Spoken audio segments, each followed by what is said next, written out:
Bom, então nessa segunda parte, eu iniciei a gravação agora, nessa segunda parte da nossa reunião de hoje, eu fiquei responsável de fazer uma apresentação da minha pesquisa no doutorado, tanto que eu vou apresentar os slides, eu vou compartilhar com vocês agora, os slides originais da minha defesa.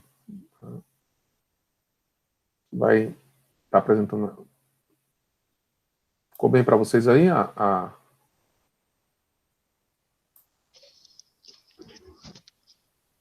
Estão conseguindo ver? Tá. Agora já. Sim, professor. Demorou um pouquinho, não foi? Eu estou apresentando não é do PowerPoint, estou apresentando do Google Presentation aqui. Muito bem. Então, assim, o título da minha pesquisa foi esse, o Arquipélago da Justiça, o modelo do governo judicial no Brasil, o controle do Estatuto da Magistratura. Bom, o ponto de partida da minha pesquisa é a ideia de arquipélago, né, essa figura de linguagem, essa metáfora do arquipélago, que é uma metáfora muito, muito conhecida no judiciário. E que andou aí meio esquecida enquanto projeção simbólica dos problemas da justiça, andou meio esquecida nos últimos anos, e eu tentei recuperar essa discussão a partir do arquipélago, exatamente por perceber que há muitos problemas da fragmentação do judiciário continuam presentes.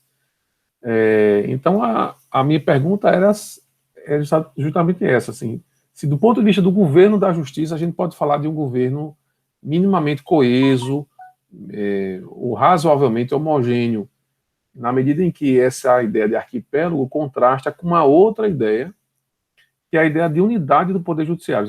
A gente escuta muito falar que o Poder Judiciário brasileiro é uno, embora organizado de maneira dual, uma justiça estadual e federal, e dentro da Justiça da União, vários segmentos de justiça. E assim, essa ideia sempre me incomodou, porque quando a gente vai convivendo dentro dos tribunais, quando começa a fazer pesquisa, eu acho que a própria Mariana viu isso na pesquisa dela, quando ela fez uma pesquisa no TRT e no TJ, a impressão que às vezes dá é que você está visitando instituições muito diferentes, como se fossem repartições públicas distintas. Então, se eu perguntar a uma pessoa como a Mariana, que pesquisa judiciário, e disser assim, olha, o judiciário é uno, é um só, é muito provável que ela responda, olha, eu não vi isso, não, eu vi coisas muito diferentes. Eu vi organizações diferentes, setores com nomes diferentes, ambiente culturalmente diferente, proposta organizacional diferente, enfim. Isso me incomodou um pouco. E a ideia, portanto, era verificar isso a partir de alguns campos que nós adotamos como abordagem, né? E um desses campos era o campo do governo. O que é o governo da justiça e como é que ele funciona. Já que uma das hipóteses é que o modelo de governo da justiça no Brasil estimula essa fragmentação. Então, assim, uma das coisas que estão projetadas aí tem a ver com um pouco do motivo da escolha do tema, né? Eu tenho participado de algumas oportunidades profissionais de conhecer a justiça por dentro, e eu falo aqui não somente de tribunais do trabalho, mas também do próprio CNJ, onde eu cheguei a trabalhar um tempo lá, e também em associações de magistrados, onde eu passei muito tempo interagindo com presidentes de CNJ, antes mesmo do CNJ existir, acompanhei a reforma do judiciário de perto, dentro do Congresso.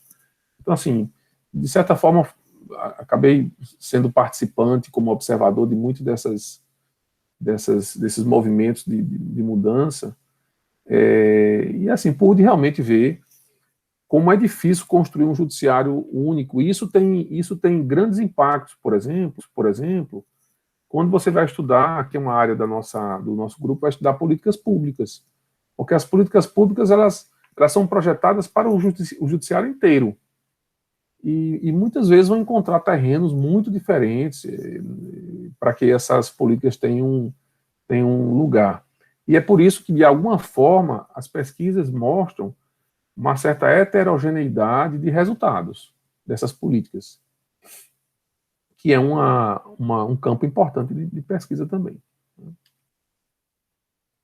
Então, como eu escolhi como campo de exame da fragmentação do judiciário, ou da não unidade judiciária, a ideia do governo, então, primeiro a gente tem que entender o que é governo da justiça, que essa é uma discussão de grande transversalidade entre o direito e a administração. Porque a ideia de governo, o conceito de governo é um conceito da administração, não é um conceito do direito.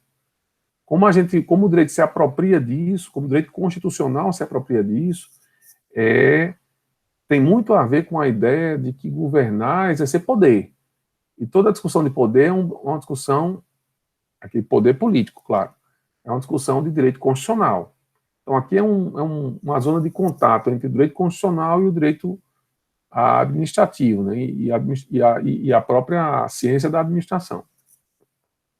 Então, o que define o governo judicial? O que é isso? Como o governo da justiça se estrutura enquanto modelo?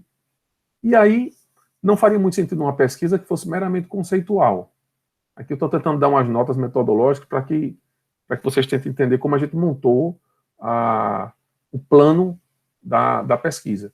Não faria muito sentido só estudar o governo do plano conceitual. Eu poderia chegar ao final da tese com um conceito de governo, mas isso não era uma coisa interessante. Mesmo porque assim, eu não gosto de trabalhar com pesquisas teóricas, né? Assim, eu sempre creio que é importante você ter algum tipo de base empírica nas pesquisas. Isso é muito, muito interessante. Então, eu escolhi como recorte o Estatuto da Magistratura. E tem ótimas razões para justificar isso, porque o Estatuto da Magistratura no Brasil me parecia, no momento do projeto, um dos pontos de maior desgoverno da justiça. Assim, não é raro que a gente veja nos jornais a notícia de que o Tribunal X concedeu aos seus magistrados um benefício Y, que não existe, por exemplo, na magistratura do Estado vizinho, ou mesmo na magistratura da União. Então, naquele momento, havia fortes razões para eleger o Estatuto da Magistratura como um ponto interessante de teste da unidade da justiça e da própria vitalidade e eficiência do seu governo. Essa foi o recorte, o desenho da metodologia, da abordagem que foi utilizada. Então, estão os objetivos: investigar o que se compreende por governo, seus fundamentos teóricos, funções e modelos. Analisar a formação e as peculiaridades do modelo do governo judicial no Brasil, bem como aferir seu grau de funcionalidade no desempenho de suas funções constitucionais. E aqui, claro, com ênfase de que um dos objetivos do governo da Justiça é controlar o Estatuto. Aliás, isso é expresso enquanto, por exemplo, função do CNJ. Está lá no artigo 103b da Constituição. Aí tem alguns objetivos específicos. Neste ponto, nesse ponto aí, a tese é uma tese de doutorado, então, na verdade, ela tem maior densidade em termos de pesquisa, né? Então, examinar o exercício da autonomia da justiça, a partir da ideia do governo, caracterizar os fundamentos do governo, que inclui aí o capítulo 2, explorar o significado de governo judicial. Esses três capítulos, os 4 capítulos primeiros, na verdade, eles tentam oferecer uma contribuição teórica para o estudo do governo da justiça no Brasil. E aqui eu adianto logo para vocês o que o referencial teórico pesquisado mostrou. O Brasil não usa muito essa expressão governo judicial. Eu acho que muitos até nunca ouviram falar nessa expressão. Essa expressão governo judicial é uma expressão muito comum no estudo do judiciário na Europa e também nos Estados Unidos. Nos Estados Unidos com menos ênfase, mas, por exemplo, na Espanha, em Portugal, na Itália, com muita ênfase. Então, lá vocês vão ver muito essa expressão, governo judicial. Então, a tese tem como um dos propósitos construir esse arcabouço teórico, contribuir para esse arcabouço teórico sobre a pesquisa em governo judicial no Brasil. E aí, mais na parte final, nesses itens D e E, os objetivos específicos têm muito a ver com a parte empírica. Então, a ideia era fazer uma relação entre o governo e unidade do Estatuto da Magistratura. Porque não só o governo do judiciário se diz uno, no sentido que o judiciário é um só, e, portanto, ele tem que ser minimamente coeso, mas também aí, e principalmente, o Estatuto da Magistratura, constitucionalmente, tem que ser um só. Então, não pode haver, por exemplo, estatutos diferentes, nem pode haver interpretações muito diferentes desse estatuto. Então, essa ideia que compõe as últimas partes dos objetivos específicos é a parte que vai depois orientar a pesquisa empírica. Bom, em relação ao percurso metodológico, aqui, como é uma tese de doutorado, volto a dizer, aí você tem várias abordagens metodológicas, uma abordagem teórica, uma abordagem dos instrumentos de pesquisa de base empírica. Na parte teórica, eu utilizei uma abordagem que vem da sociologia e entra dentro da sociologia do direito e da justiça por vozes como do Zaffaroni, que foi o autor que eu me apoiei para utilizar a ideia de funções latentes e funções manifestas. Quer dizer, eu utilizei uma abordagem que faz um contraste entre aquilo que deveria ser e aquilo que é. É o que a sociologia chama de funções manifestas e funções latentes. Então, nem sempre a instituição pratica aquilo que ela devia praticar. Então, essa abordagem diz que isso é algo que sempre vai existir sempre uma diferença entre o que você tem que fazer e o que se faz. A questão é que, para essa abordagem, essa diferença ela tem que ser aceitável, porque quando ela não é aceitável, já não é uma diferença, é uma própria negação, é um disparate. Então, eu parti dessa ideia para orientar toda a tese no sentido de questionar se aquilo que deveria ser se evidenciava na dinâmica das estruturas judiciais. Então, a todo momento, essa abordagem questiona aquilo que está colocado como no plano, por exemplo, teórico, organizacional. Então, é uma tese que não se basta em admitir, por exemplo, que o judiciário é independente, que ele tem autonomia financeira, administrativa, isso tudo é um plano manifesto. É uma manifestação do desenho constitucional ou do desenho institucional. No caso judiciário, o seu desenho institucional é um desenho constitucional também. Mas nem sempre é assim. Então, assim, como, por exemplo, a pesquisa de Mariana mostrou, o fato de você ter uma política pública aplicada para todo o judiciário não quer dizer que o judiciário cumpra. E o que ela está estudando agora é exatamente esse contraste do cumprimento das políticas públicas. Aqui eu estudei, por exemplo, o controle da unidade do Estatuto da Magistratura, é uma outra área, mas que tem como pano de fundo a mesma abordagem. Bom, em relação aos métodos, aos instrumentos e técnicas de pesquisa, bom, além da pesquisa bibliográfica e documental, que aí vai orientar diversos capítulos, especialmente os 5 primeiros capítulos, o 6º capítulo utiliza uma pesquisa documental, não chega a ser uma pesquisa jurimétrica no sentido próprio, assim, porque a amostra não é tão grande para ser jurimétrica, mas faz alguns gráficos, a gente vai mostrar mais adiante alguns gráficos. Nesse ponto, a Raquel está aqui, me ajudou bastante em tabular, em codificar e tabular esses dados.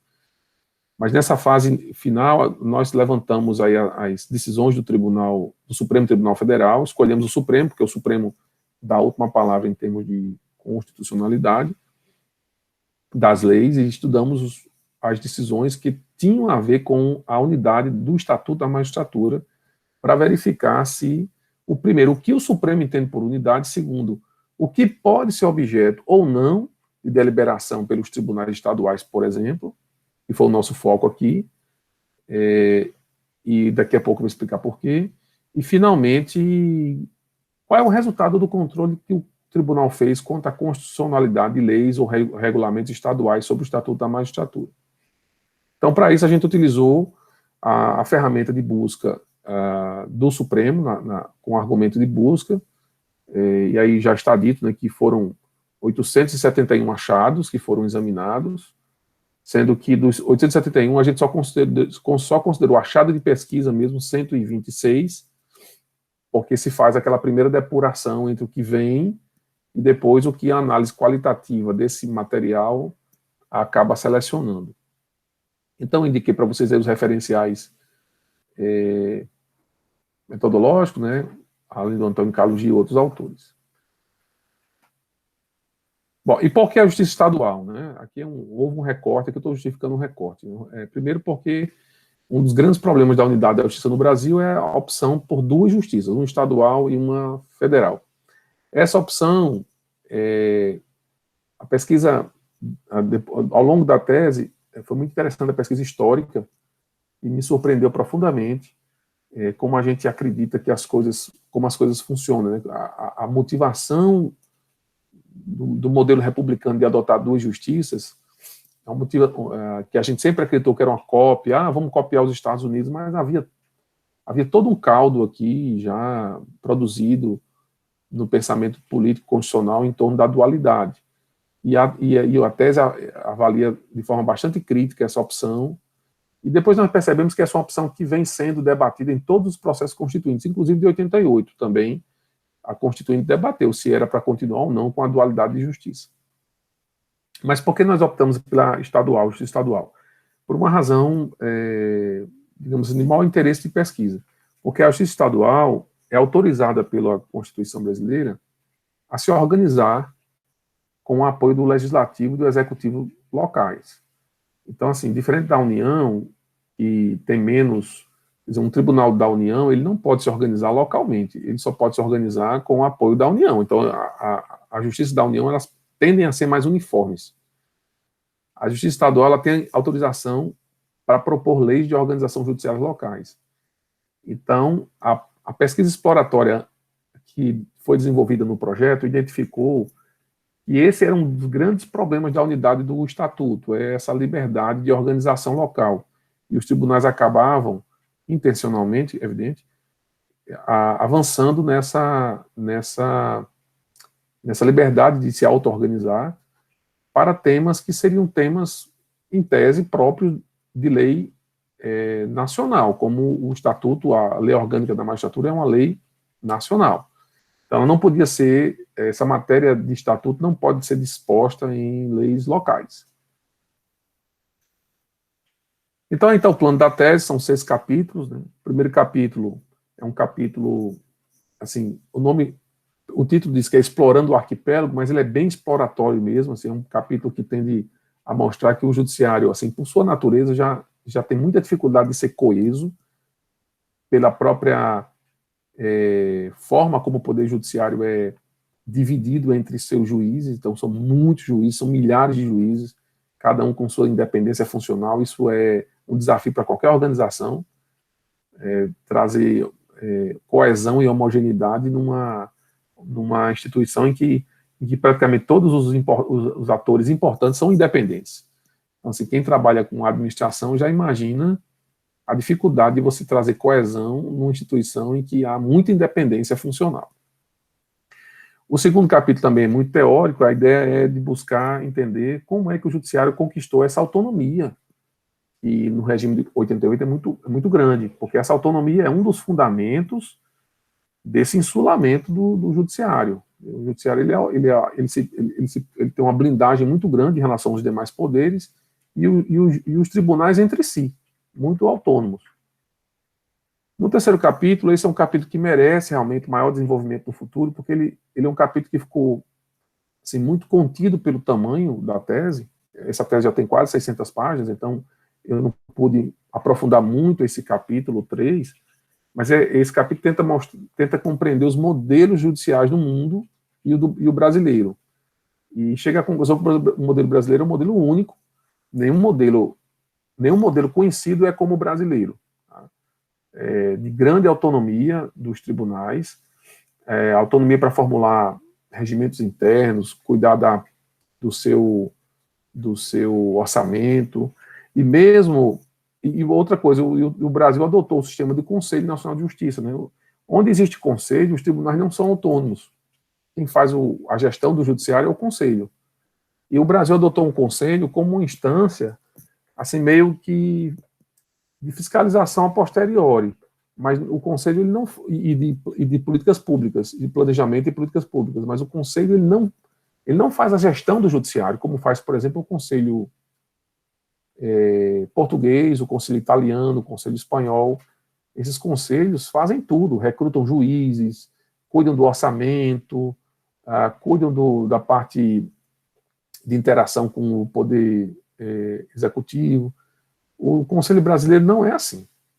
Então, assim, o Conselho Brasileiro foi colocado numa estrutura, e a estrutura não foi modificada, ele foi acoplado. Então, é um processo que a gente chama na tese de acoplagem institucional. E essa acoplagem é muito complicada, porque você tem a acoplagem do CNJ, nós tivemos também a acoplagem do CSJT, do Conselho Superior da Justiça do Trabalho, e já tínhamos a existência do Conselho da Justiça Federal. Então, a própria convivência desses conselhos ainda é uma incógnita, que precisa ser até melhor estudada. Mas é um modelo extremamente complexo. No quarto capítulo, que na verdade foi desdobrado num quinto, porque ele acabou ficando muito grande, eu também estou mostrando a vocês aqui os incidentes e os acidentes de percurso na formulação da tese. Porque esse capítulo 4 era para ser um só, mas ele foi ficando grande. Nesse capítulo 4, a minha ideia era entender como o judiciário conquistou seu governo, seu autogoverno, como ele se tornou tão independente. E fui buscar essa raiz lá no início da nossa história constitucional, mesmo antes. Eu comecei lá no Brasil Colônia, porque o judiciário no Brasil ele tem uma particularidade. É a instituição mais antiga brasileira. O funcionário público de alto gabarito mais antigo no Brasil é o juiz. Por quê? Porque é uma tradição portuguesa. Então, aqui, os magistrados sempre tiveram um papel muito importante. Ainda que no tempo da colônia do Império, juiz não fosse bem o que a gente conhece hoje como juiz. O juiz era um administrador público, que também cuidava da distribuição da justiça, mas cuidava também de outras questões. Por exemplo, até o final do século XIX, o juiz era o chefe de polícia. Então, a polícia não era independente da justiça. E aí, essa pesquisa sofreu algumas críticas na defesa, que eu já esperava, porque não é aconselhável que você faça numa pesquisa uma pesquisa histórica tão longa, porque ela acaba não sendo profundo bastante para torná-la interessante. Não é bem o que eu avalio nesse caso, porque nessa hipótese, a gente, estudando apenas um elemento, que foi a da autonomia, e eu tentei ser o mais profundo possível. Mas a ideia aqui foi substancialmente trazer até o regime constitucional de 88 a trajetória dessa autonomia do judiciário, como uma construção teórica, com a ideia mesmo de fazer uma pesquisa de formulação de teoria geral. Tá? E eu acho que foi muito importante isso, porque, por exemplo, algumas perguntas para o regime de 88, como, por exemplo, a unidade do Estatuto da Magistratura, são perguntas que ficaram mais fáceis de serem respondidas ou entendidas ou compreendidas com, por exemplo, o estudo da formação da República e, principalmente, com o estudo do Judiciário do Estado Novo, onde também foi discutido o tema, também recebeu muitas críticas, e aí a gente assim, acaba tendo um domínio melhor de como essa instituição, por exemplo, o Governo da Justiça, o Estatuto da Magistratura, tem uma certa centralidade no debate judiciário no Brasil. Então, assim, no final deu tudo certo, e aí nós temos aí, só nessa parte da tese, umas 150 páginas de exame da Constituição da Autonomia da Justiça, o que eu acho que é uma contribuição interessante, porque nós temos pouquíssimos livros no Brasil sobre pesquisa acerca do judiciário. E no último capítulo, o sexto capítulo, foi um capítulo em que nós testamos a funcionalidade do modelo de governo. Então, a verificação foi no sentido de examinar como o judiciário controla seu estatuto da magistratura, como função de governo, como função da autonomia do governo. Bom, a primeira coisa que a gente pode, em termos de resultado, constatar é que o judiciário, ele é, além do poder político, ele é um prestador de serviço, né? E como prestador de serviço, ele é um poder altamente difuso no Brasil, altamente fragmentado. O judiciário, cada juiz tem um poder, exerce aquilo de forma independente, e essas múltiplas autonomias criam uma forte fragmentação, uma profunda descentralização organizacional, o que é um desafio. O que é que isso nos ensina em termos metodológicos sobre o Poder Judiciário? É que nós não podemos falar de uma pesquisa sobre o Poder Judiciário é isso. Certo? Assim, essa é uma frase que não cabe muito bem quando a gente estuda o Judiciário no Brasil, porque ele é tão grande, tão fragmentado, tão difuso, e qualquer frase construída assim, o Poder Judiciário no Brasil é assim, faz isso, é uma frase que soa para um pesquisador como uma generalização pouco científica. Aqui são alguns modelos que nós construímos em termos de tipos ideais, né? E aí a tese critica que nenhum desses modelos se aplica ao Brasil, né? Os 3 modelos mais conhecidos, nenhum deles se aplica ao Brasil. O Brasil é um misto dos 3 modelos conhecidos. O modelo externo, que é aquele em que o executivo nomeia os juízes. O modelo interno, que é só os tribunais se administram. E o modelo institucional, que é esse modelo que tem um conselho que administra. Então, o Brasil é um modelo misto. O judiciário, o executivo, nomeia alguns juízes, como os da Suprema Corte. O tribunal se autogoverna e nomeia seus juízes, que é o modelo interno. E ainda nós temos o CNJ, que é o modelo institucional. Então, ele tem parte de cada um desses modelos tradicionais. Então, não há acoplagem possível em nenhum modelo conhecido. O Brasil é um modelo que eu chamo de esdrúxulo, né? Ele, na verdade, é um modelo híbrido de todos eles. E esse modelo, eu chamo a atenção aqui para essa expressão do Joaquim Falcão, que também é uma figura que a gente podia convidar no futuro para conversar com a gente. O professor Joaquim Falcão disse que aqui nós temos um modelo que estimula a concorrência intrajudicial. Quer dizer o seguinte, que você tem diante de determinados temas, vamos pegar aqui um tema como as estatísticas da justiça. Você pode ter uma questão estatística decidida pelo próprio tribunal, você pode ter uma questão estatística decidida pelo Conselho da Justiça Federal, pelo Tribunal Regional Federal e pelo CNJ. Você pode ter a mesma discussão de critério de estatística definido por várias instâncias de governo da justiça. E aí, muitas vezes você tem sobreposição de resoluções sobre o mesmo tema, o que pode ser um problema para um determinado departamento, uma determinada ação estratégica de um tribunal, você ter tantos focos de regulamentação. Então, isso é o que o professor Joaquim Falcão chama de concorrência intrajudicial, que é uma espécie de abordagem bem interessante para a gente pensar. Bom, estou fazendo tudo muito resumido, viu, gente, para a gente não demorar muito. Aí, em termos de resultado, aqui já em relação a essa evolução constitucional, o que a gente percebe é que, dependendo do regime constitucional e do perfil do poder político, o judiciário é menos ou mais concentrado, mais ou menos centralizado. Então, a centralização do Estado Novo, a centralização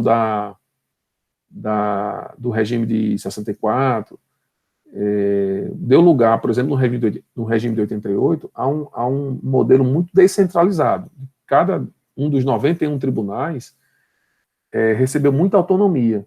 E esse modelo acabou sendo bastante criticado, e daí a emenda 45 vem para trazer um elemento de centralização, que é o CNJ. Então, assim, esse modelo vai dizer muito da força descentralizadora que o judiciário tem. Assim, é muito comum no judiciário se perceber como os TJs são diferentes e são assim, extremamente refratários às resoluções do CNJ. É uma das questões de pesquisa que a Mariana, por exemplo, conseguiu pescar muito bem, perceber muito bem na pesquisa dela. Os TJs resistem muito às políticas nacionais, como PJE, valorização no primeiro grau, democracia participativa. Não que os outros não resistam, mas os dos estados resistem muito, porque eles são muito isolados. O único elemento de centralização é o CNJ, e é um elemento que tem pouco mais de 15 anos. E aí, uma das questões que chama a atenção, assim, em termos de resultado, é o seguinte: em nenhum momento da história democrática brasileira, em nenhum momento da história democrática republicana brasileira, foi aprovado um estatuto da magistratura único. Em nenhum momento. O único estatuto que foi aprovado até hoje foi aprovado num regime autoritário, que é a Lei de 79, a Lei Complementar 35, que é resultado da Emenda Constitucional 77, que foi aprovada praticamente no Congresso em recesso forçado. Pacote de abril de 77.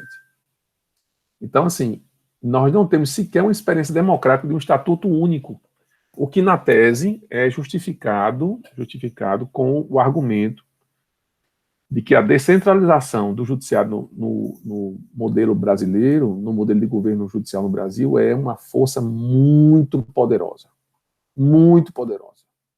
a ponto de bloquear qualquer modelo, qualquer tentativa, de um estatuto único. É de lembrar que a Constituição de 88 determina a criação do estatuto único, para substituir a LOMAN, de 79. Nós temos quase 33 anos de Constituição. Essa lei não saiu ainda. E não há a menor luz no horizonte para que essa lei saia. Então, o que mostra a força descentralizadora da justiça no Brasil. E o poder que as cortes estaduais têm. Né? O Estatuto Régia tem que ser proposto pelo Supremo Tribunal Federal ao Congresso Nacional. Nem do Supremo saiu, ou seja, nem sequer um órgão da Justiça Nacional, que é o Supremo, conseguiu criar as condições. Chegou-se a mandar um estatuto em 92, mas ele nunca foi votado. E aí, depois da emenda 45, o Supremo pediu o projeto de volta para atualizá-lo em face da emenda. O Supremo jamais devolveu. Então, isso tudo a tese vai mostrando a cada etapa para entender que a descentralização, a partir do recorte que eu escolhi, que foi estudar o Estatuto, a descentralização é uma força dentro da organização judiciária. Uma força a ser compreendida. Porque se você não entender isso, qualquer análise pode ficar pobre quando você fala do judiciário como uma coisa só, que quer ir para uma só direção. E não funciona assim. Exato. O estatuto está previsto, mas não saiu. Então, um dos objetivos da tese era entender por que ele não saiu, tentar compreender que força é essa que bloqueia o Estatuto Único. Bom, aí esse esquema eu cheguei até a mostrar para vocês numa das reuniões. Esse esquema ele é muito interessante, porque quando você, por exemplo, olha aqui na base, os juízes, e nessa segunda linha aqui, os tribunais estaduais e regionais, vocês vão ver como a concorrência intrajudicial atua em vários órgãos. Vários órgãos têm várias influências administrativas. Né? Por exemplo, um juiz federal tem influência do TRF, do Conselho de Justiça Federal, até mesmo do STJ, que podia até puxar aqui uma setinha do STJ, e do CNJ. Mas quando você olha, por exemplo, para o TJ, que está aqui, ó, Tribunal de Justiça e do DF, ó, quantas setas a gente vê chegando neles em termos de supervisão e controle? Só tem uma seta, que é a do CNJ. É dizer, até a emenda 45, o TJ era uma ilha. E só com a emenda 45 é que o Tribunal de Justiça, que foi instituído no regime de 1891, recebeu algum tipo de supervisão.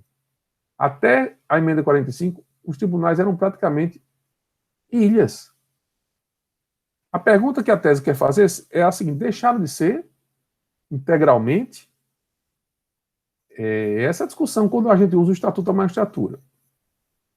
Então, essa imagem, esse gráfico, vocês vão perdoar aqui as talvez a forma primária como ele foi desenhado, porque eu desenhei isso aqui, primeiro desenhei quase que manualmente, né? E segundo, sem ajuda de ninguém. Então eu fui... A coisa mais difícil do mundo é colocar essas setas aí onde elas estão. Foram dias e dias de luta com as setas. Mas, por isso que não é o ideal. Então, mas assim, a ideia foi mostrar esse isolamento aqui, tá? Dá para vocês enxergarem? Eu não tô... Dá para enxergar o gráfico, né? O gráfico não. Vocês estão percebendo como o TJ é isolado?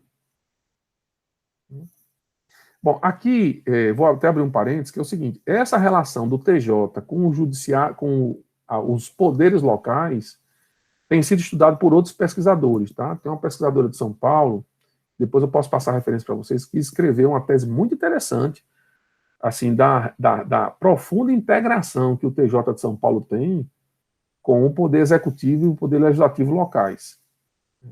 Que é ela estudou São Paulo, mas é uma tese que pode ser expandida em termos de perspectiva analítica. Porque há uma integração muito grande e o TJ, por exemplo, nem sempre tem dificuldade de aprovar leis estaduais, e aí a pesquisa da professora Luciana, depois eu compartilho com vocês a pesquisa dela, mostra que essa organização local nem sempre é algo, digamos assim, republicana. Mas essa é a tese dela. Vale a pena conhecer. Então, esse gráfico está aqui na página 367 da tese. Bom, aqui eu não sei se eu coloquei os gráficos, acho que não coloquei os gráficos, não. Eu ter colocado os gráficos, eu não coloquei. Aqui eu vou fazer um resumo, que eu já passei do meu tempo, que é o seguinte. O que a gente percebeu aqui? Novamente, eu agradeço a Raquel pela ajuda que ela fez aqui na tabulação comigo desses dados. O que a gente percebeu foi o seguinte, do volume de achados em que o Supremo disse que leis estaduais invadiam a competência privativa da lei nacional sobre o Estatuto da Magistratura, do volume do achado, a maioria é da Justiça Estadual, né? A maioria. Então, 91, dos 126 achados, 91 tratava de textos normativos estaduais. E o STF invalidou total ou parcialmente 78% dos casos. Quando você reduz isso para as ações diretas de inconstitucionalidade, ou seja, o controle concentrado, 50 das 60 envolve justiça estadual. Sendo que o Procurador-Geral da República é o autor da maioria delas, o que mostra que é uma autoridade centralizadora, como o Procurador-Geral, que está fiscalizando. Não é o Procurador Estadual que está fiscalizando, é o Federal. E dos 50 casos, em 45, ou seja, em 90% dos casos que o Supremo julgou, considerou total ou parcialmente inconstitucional o texto impugnado.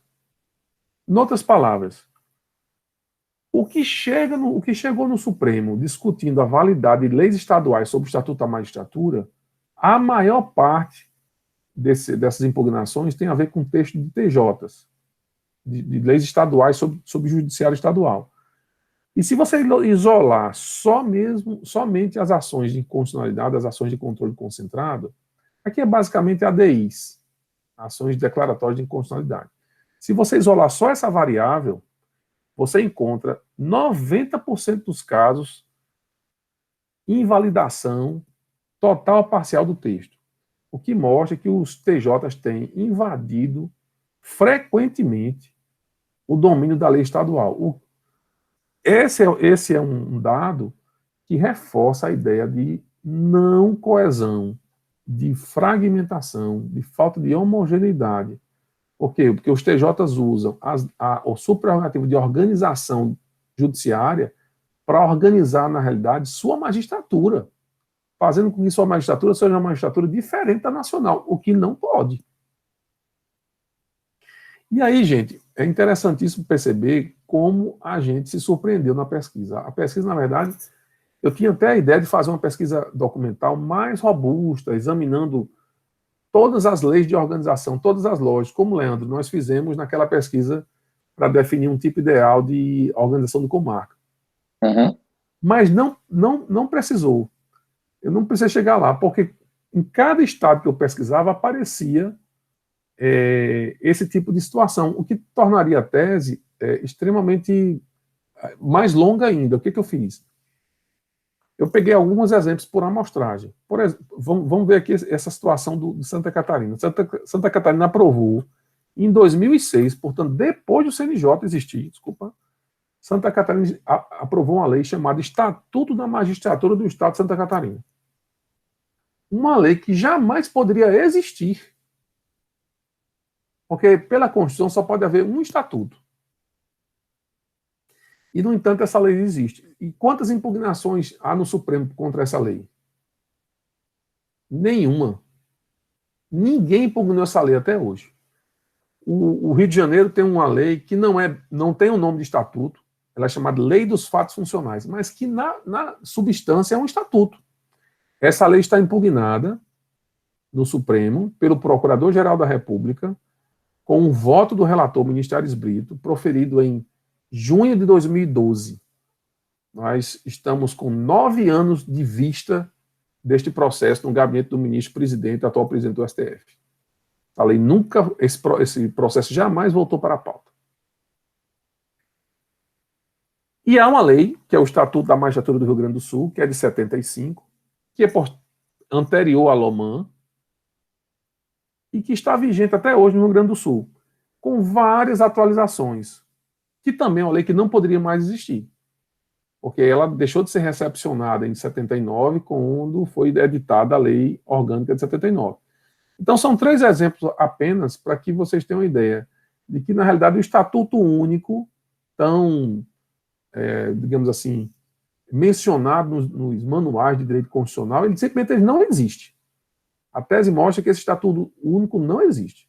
Porque você tem uma multiplicidade de estatuto, o que é uma falha que se pode atribuir ao governo judicial. Ele não consegue controlar. E aí, nessa última parte, há um subitem, há uma seção do capítulo 6, mostrando as dificuldades do CNJ de fazer isso. Por quê? Porque o CNJ não tem conseguido fazer isso, porque o Supremo não aceita que ele faça isso. Outra surpresa, né? Quando o elemento centralizador tenta controlar, o Supremo diz, não, isso é uma lei estadual, se ela é inconstitucional, quem diz sou eu, Supremo, não é você, CNJ. Ainda que esse cenário tenha melhorado um pouco, essa posição do Supremo tem contribuído para que o CNJ não exerça suas atividades, o que mostra que mesmo dentro do Judiciário da União, dos órgãos nacionais, existem contradições que têm que ser percebidas, e só uma pesquisa consegue mostrar isso. Então, aí nessa última tela, em conclusão, a gente chega aí a responder que esse modelo descentralizado é uma evidência que a fragmentação impede, bloqueia a unidade do estatuto, mas, além disso, mesmo antes disso, essa fragmentação estatutária é apenas um emblema da fortíssima fragmentação, difusidade organizacional. E aí, no final da tese, eu chego a dizer até assim, que qualquer estudo sobre o judiciário deve considerar fortemente e seriamente essas características para poder construir um percurso metodológico de investigação, sob pena de tratar o judiciário como uma coisa só, e ignorando as forças descentralizadoras e insulares que o judiciário tem até hoje, a despeito da melhoria do cenário com a emenda 45 e com o CNJ. Mas, a despeito dessa melhoria, essa fragmentação ainda é muito grande e essas forças são muito presentes. Então, essa foi um panorama da minha pesquisa. A tese está à disposição de vocês, tá? Tá naquele... Depois eu vou colocar aqui o link para acesso à tese. Se vocês quiserem dar uma lida em alguns dos pontos, alguns dos capítulos que eu mencionei para as pesquisas de vocês. Mas tem muito material, muita referência nela sobre esses temas que eu mencionei. Mas antes de tudo e mais nada, uma grande aventura sobre um objeto muito difícil de pesquisar, que é o judiciário, com pouca bibliografia no Brasil, com produção, que melhorou muito a produção, mas ainda é uma produção muito superficial, porque você vai pegar muitas vezes um trabalho sobre o CNJ e basicamente interpreta as funções constitucionais do CNJ. Ok. Mas isso está sendo cumprido? Que é o que Mariana vai tentar estudar agora. Vem cá, o CNJ está conseguindo controlar suas políticas públicas? Isso é o que a gente deve pesquisar. Então, a maior parte das pesquisas sobre o judiciário são pesquisas teóricas, sem formulações empíricas, e isso que a gente precisa mudar. Então, pessoal, eu vou parar a gravação aqui só para aquele de compartilhar e para a gravação, para a gente poder fazer o debate. Era isso que eu tinha a apresentar sobre minha pesquisa, tá bom?